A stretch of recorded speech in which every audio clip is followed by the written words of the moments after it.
like to talk about funny things that have happened to me in the town we're in.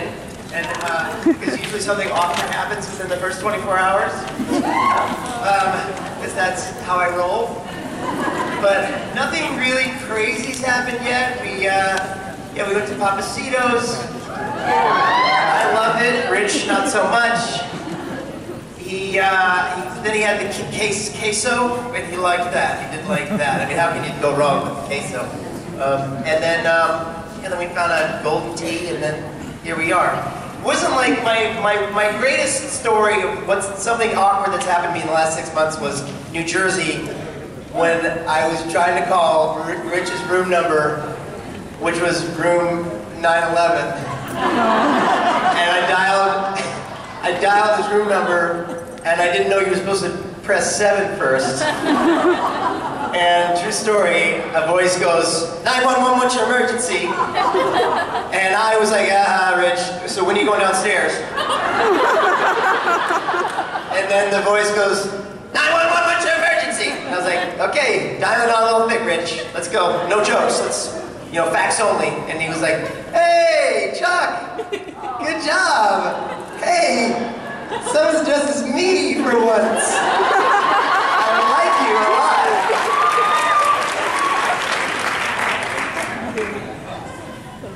That's hilarious. It's funny, I was listening to your story backstage, and you broke it. You're like, so I called Rich's room, and I was like, hey, look at that. That's not how the story goes. Here, come here. Chuck, where does he go? Go that way. Just there, over there. I love this. Robbie, you've arrived. I've arrived. Ladies and gentlemen, it's a rare photo moment. Two Chucks. Two Chucks together. Obviously, I am a guy. Huh? I want to see a lot of these pictures, but no pose. You run really act natural. Here we go. And I'll hold this up here.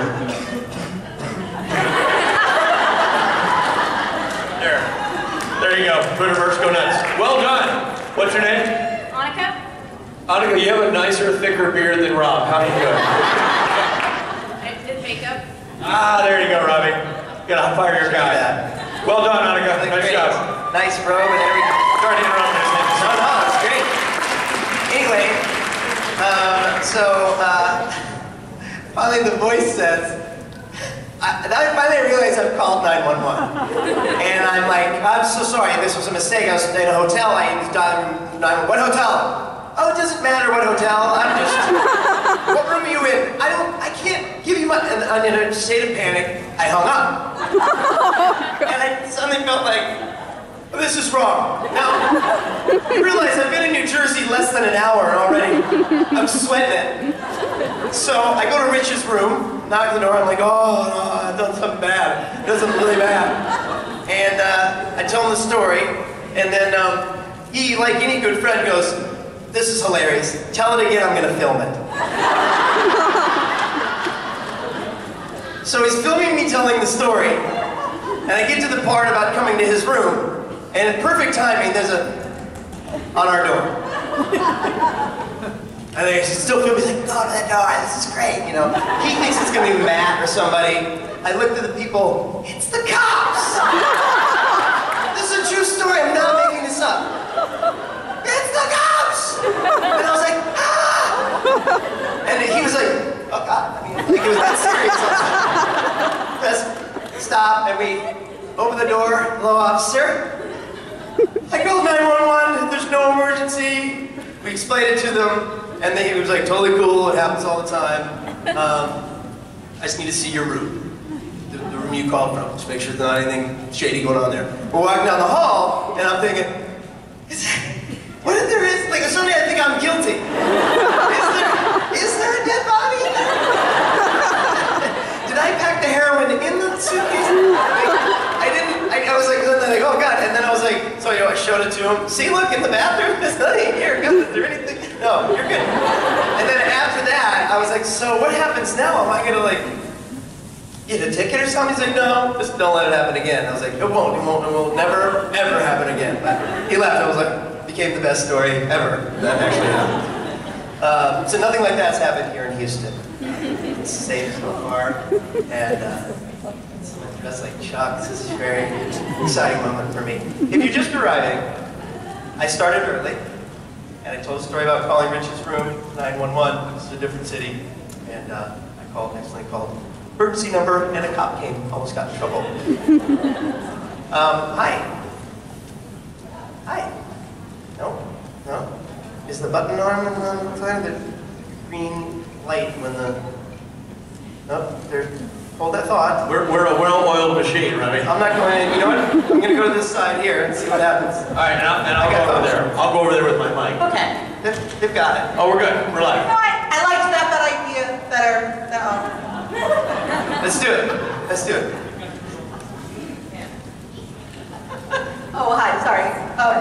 Okay, so at other conventions you've said that, there's that whole question about whether Chuck is gone and that stuff, and you said that yes, it was intended to be that way. What I'm wondering then is, when in the process did you know that that was supposed to be who you were playing, and in what way did you let that affect your character? And also, if you want to talk about you popping back up for the last minute of that episode, just like, I know I'm here. Of episode 200? Yeah. Yeah. So, the first part of the question was, when did I know that the intention was that I was supposed to be God? And it was like really late in the game. Like, I read the script on the plane on the way up to Vancouver. Like, I got the script really late. So I read it on the plane, and I was like, I saw the last page, and it's like, oh, this is so cool, and then I turned the page, and then I vanished. And I was like, wait, what now? What does that mean? And then I get up there, fit me in this new outfit where I'm wearing a white shirt, and then one of the crew guys, literally the boom guy, was like, so how's it feel you're God, huh? I was like, okay, so is that? I guess I was thinking that, but I didn't. So no one I didn't get a special, hey, heads up, you're God. So the bulk of what I was playing there was just my love for these guys and this story, and that was the writing of that episode. I think is so great, and it was Eric Kripke's last episode. It was his kind of swan song, and he left and kind of took me, his embodiment of a character, me, with him, right? But so I was just sort of playing the love that I had for them and the story in it. But then when they told me that, I kind of shifted my game a little bit. But it really until that last moment. I wouldn't have played it much different. So I found out very late in the game, and then after we got done shooting, Kripke calls me and he's like, "So, how does it feel you're God?" I was like, "Well, would have felt a lot better if I would have known 2 weeks ago." But yeah, and then he was like, "So I just don't want you, I don't want you to get your